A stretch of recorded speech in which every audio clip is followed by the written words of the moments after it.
한 스님이 시주를 얻으려고 다녔습니다. 그런데 한 구두쇠 집 마당에 들어섰습니다. 스님이 이야기를 했습니다. 시주 얻으러 왔습니다. 그러나 구두쇠는 못 들은 척하고 눈을 딱 감아버렸습니다. 스님은 목탁을 두드리면서 주문 아닌 주문을 이렇게 외우기 시작했습니다. 가나 봐라 가나 봐라 가나 봐라 가나 봐라 가나 봐라 가나 봐라 가나 봐라. 그러자 구두쇠도 버티기에 들어갔습니다. 주나 봐라 주나 봐라 주나 봐라 주나 봐라 주나 봐라. 구두쇠는 주나 봐라 주나 봐라 여러분 끝까지 주지 않겠다라고 하는 그러한 사람이니까 이러한 사람은 나누어 줄 모르는 구두쇠죠. 또한 감사할 줄 모르는 사람이었습니다. 오늘날 성도 가운데도 하나님께 감사하지 못하는 성도들이 있습니다. 일명 이러한 성도를 가리켜 뭐라고 이야기하냐면 주나 봐라 성도입니다. 주님의 크신 은혜에 대해서 하나님께 감사의 예물을 드릴 줄 모르는 구두쇠와 같은 성도들이 있습니다. 왜 이렇게 주나 봐라 성도들이 되고 또 구두쇠 성도가 되는 이유가 무엇일까요? 한마디로 말씀드린다면 이런 사람들은 살아계신 하나님을 체험하지 못했기 때문에 그렇습니다. 아무리 예수를 오래 믿어도 그리고 교회에서 직분을 가지고 있어도 재물을 많이 가진 부자가 되었어도 살아계신 하나님을 체험하지 못하면 절대로 주님께 감사할 수가 없습니다. 내가 집사가 되고 권사가 되고 안수집사가 되고 장로의 직분을 가진 사람이라 할지라도 감사하지 않고 11조도 다 떼어먹습니다. 성도 여러분, 여러분들은 살아계신 하나님을 믿습니까? 믿는 분들만 한번 크게 한번 아멘 해보세요. 여러분의 삶 속에서 살아계신 하나님을 체험한 성도라면 감사할 수밖에 없는 그러한 성도인 것입니다. 본문의 이 배경인 사무엘하 22장은 한마디로 말씀드린다면 다윗의 승전가인 것입니다. 다윗은 하나님께서 모든 원수의 손에 사울의 손에서 구원하실 그날에 이 노래의 말씀을 하나님께 아뢰며 감사의 찬양을 드리고 있는 것입니다. 그러면 왜 다윗이 승리의 노래를 부르면서 하나님을 찬양했을까요? 다윗은 개인적인 체험을 통해서 살아계신 하나님을 깨달았기 때문에 그렇습니다. 지금까지 수많은 전쟁을 하였지만 대적과 싸워서 이길 수 있었던 근거가 바로 살아계신 하나님을 체험하였기 때문에 그렇습니다. 본문 47절에 말씀하고 있어요. 여호와의 사심을 두고 나의 반석을 찬송하며 내 구원의 반석이신 하나님을 높일지로다. 이렇게 말씀하고 있는데 여호와의 사심을 두고 이 사심은 살아계시다라고 하는 그러한 말씀인 것입니다. 다윗은 자신의 경험을 통해서 하나님이 살아계시다라고 하는 그러한 진리를 깨닫고 살아계신 하나님께 감사하고 찬양하고 있는 것입니다. 살아계신 하나님, 나의 반석이 되신 그래서 하나님을 찬송하며 내 구원의 반석이신 하나님을 높였습니다. 다윗이 체험한 이 살아계신 하나님에 대한 간증을 살펴보겠습니다. 여러분 본문 7절과 10절 그리고 14절을 우리 한번 다 같이 읽겠습니다. 먼저 우리 한번 7절 말씀을 읽겠습니다. 우리 7절 한번 다 같이 읽겠습니다. 우리 한 목소리로 읽겠습니다. 시작하면 읽겠습니다. 시작. 나의 하나님께 아뢰었더니 그가 성전에서 내 소리를 들으시며 나의 부르짖음을 들으셨도다. 10절도 읽겠습니다. 시작. 그가 또 하늘을 들이우고 강림하시니 그의 발 아래는 어두캄캄하도다. 14절도 읽겠습니다. 시작. 하늘에서 우레소리를 내며 지존자가 음성을 내시며 화살을 날려 그들 흩으시고 번개로 부르짖으시도다. 다윗은 살아계신 하나님께서 내 소리를 내 부르짖음을 들으신다. 하늘을 들이우고 강림하셔서 이 땅을 심판하신다. 하늘에서 우레소리를 내면서 화살을 날려 흩으시고 번개로 무찌르신다라고 이렇게 간증하고 있는 것입니다. 성도 여러분, 여러분들은 하나님, 살아계신 하나님을 믿습니까? 그렇다면 하나님께 감사하며 찬양하는 성도가 다 되시길 주의 이름으로 축복합니다. 다윗은 살아계신 하나님에 대해서 지금 간증하고 있는데 무엇이라고 간증하고 있습니까? 첫째, 나를 위해서 역사하신다라고 이렇게 말씀하고 있습니다. 48절의 말씀을 보면 그렇게 고백을 해요. 이 하나님이 나를 위하여 보복하시고 민족들이 내게 복종하게 하시며, 그리고 49절에도 나를 원수들에게서 이끌어내시며 나를 대적하는 자 위에 나를 높이시고 나를 강포한 자에게서 건지시는도다. 다윗은 원수, 대적자, 그리고 강포한 자들에게 고통을 당했습니다. 다윗은 저들이 죽이려고 하기 때문에 할 수 없이 광야로 도망쳐야 했고 사람들에게 천대를 받고 무시당하기도 하였고 늘 두려움과 불안 가운데 살 수밖에 없었습니다. 원수와 대적자, 강포한 자들 때문에 오랫동안 그는 광야 생활을 해야 했고 높은 험한 산 그리고 동굴에서 숨어 지내야 했고 때로는 미친 척하면서 침을 질질 흘리면서 가드왕 아기스에게 피하여 살기도 하였습니다. 그럼에도 불구하고 다윗은 한 가지 분명한 그의 믿음이 있었습니다. 그 믿음 무엇입니까? 살아계신 하나님께서 나를 위하신다라고 하는 그러한 믿음이었습니다. 살아계신 하나님께서 나를 위해서 보복해 주시고 나를 원수들에게서 이끌어내시고 나를 높이시는 하나님의 역사를 생각할 때 하나님께 감사하지 않으며 찬양하지 않을 수 없다는 것이 다윗의 간증인 것입니다. 왜 하나님께서 다윗을 위해서 원수와 대적자와 강포한 자들을 보복하시고 이끌어내시고 건져주시고 높여주셨습니까? 첫째, 다윗이 하나님을 사랑했기 때문에 그렇습니다. 시편에도 말씀하고 있습니다. 18편 1절에 나의 힘이신 여호와여 내가 주를 사랑하나이다. 두 번째, 다윗이 하나님의 마음에 합한 자였기 때문에 그렇습니다. 사도행전 13장 20절에도 말씀하고 있어요. 다윗을 왕으로 세우시고 증언하여 이르시되 내가 이새의 아들 다윗을 만나니 내 마음에 맞는 사람이라 내 뜻을 다 이루리라 하시더니, 하나님은 기도하면 여러분들을 위하여 모든 것을 이루어 주시는 좋으신 하나님이신 것입니다. 시편 57편 2절에도 말씀하고 계십니다. 내가 지존하신 하나님께 부르짖으며 곧 나를 위하여 모든 것을 이루시는 하나님께로다 하랬습니다. 하나님께서는 여러분들을 위하여 의의 면류관을 예비해 놓으셨습니다. 디모데후서 4장 8절에 이제후로는 나를 위해서 의의 면류관이 예비되었으므로 주 곧 의로우신 재판장이 그 날에 내게 주실 것이며 내게만 아니라 주의 나타나심을 사모하는 모든 자에게노니라 그랬습니다. 하나님은 여러분을 위해서 또한 자기의 아들을 아끼지 아니하시고 이 땅에 목숨까지 다 내어 주셨습니다.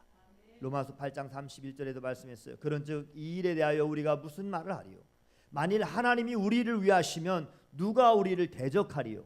자기를 아끼지 아니하시고 우리 모든 사람을 위하여 내어 주시니가 어찌 그 아들과 함께 모든 것을 우리에게 주시지 아니하겠느냐라고 말씀하고 있습니다. 찬송가 144장에도 여러분 잘 아는 찬송이죠.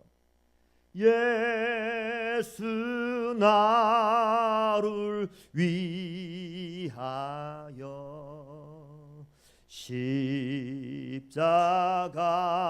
십자가를 질 때 세상 죄를 지시고 고쳐 당하셨네. 예수여 예수여 나의 죄 위하여 법의 피를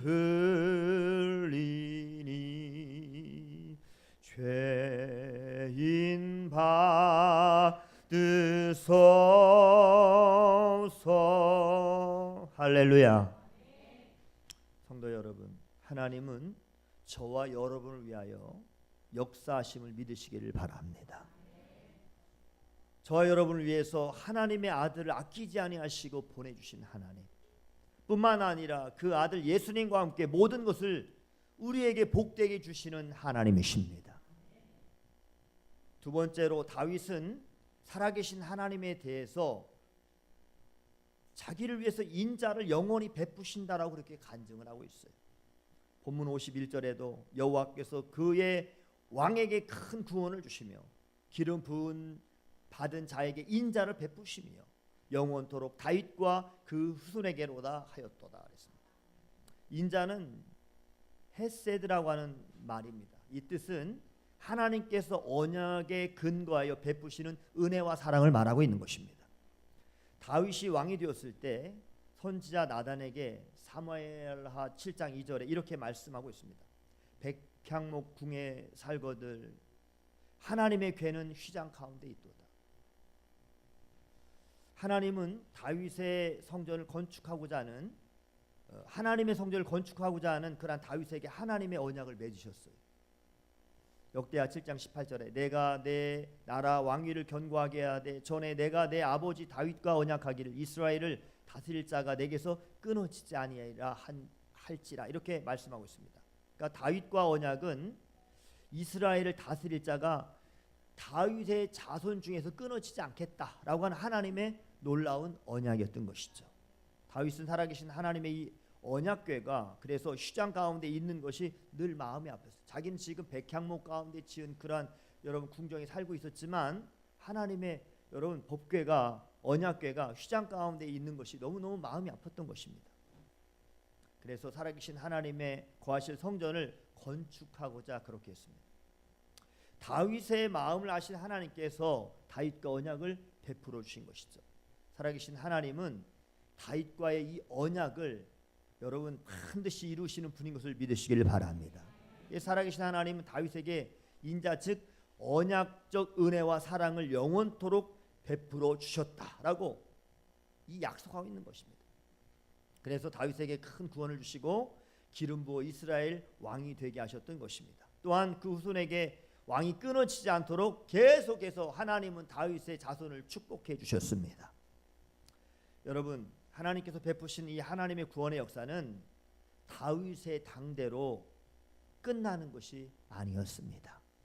다윗의 자식을 세워서 다윗의 나라를 견고하게 하셨고 하나님께서 친히 그의 아버지가 되는 은혜를 베풀어 주셨던 것입니다. 후손으로 예수 그리스도께서 온 인류의 구원을 이루시고 하나님 나라를 완성하실 것을 말씀해 주신 것입니다. 하나님께서 인자하심을 영원토록 베풀어 주셨는데 다윗이 이런 하나님의 말씀의 은혜를 생각할 때 어찌 감히 감사하지 않을 수 있으며 찬양하지 않을 수가 있겠습니까? 그렇다면 왜 하나님께서 다윗에게 인자를 영원토록 베풀어 주셨을까요? 하나님이 다윗을 높이 세워주시기 위해서 하나님은 다윗에게 인자를 베풀어 주셨습니다. 하나님은 다윗을 높여주셨고 약속대로 다윗을 통해서 하나님의 뜻을 이루어 주셨습니다. 하나님은 이스라엘 백성들을 애굽의 노예에서 구원하시기 위해서 시내산 언약에서 십계명을 주셨습니다. 출애굽기 34장 7절에 인자를 1000대까지 베풀며 악과 과실과 이 과실은 여기에서 나오는 과실은 먹는 과일이 아니라 실수입니다.